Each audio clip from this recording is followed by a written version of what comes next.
Okay, PCX 160. Kakabitan natin ng stainless na half crash guard. Ito ikakabit natin yung Motofox stainless half crash guard ng PCX. Ayan po, kuwang Pinoy po yan. Tapos ang ganda ng mga pagkaka-welding yan. Ayan, pulido po yung pagkaka-welding. Portahan po natin ng mga maliliit na manufacturer ng mga ganito.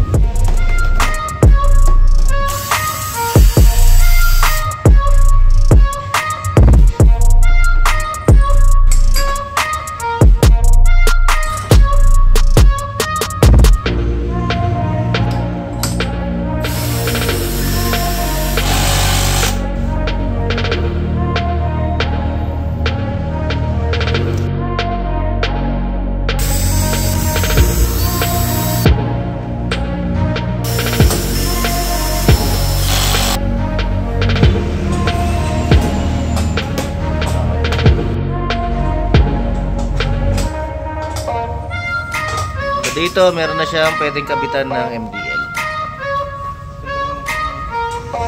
So ito na nga ang Motofox stainless half crash guard for PCX.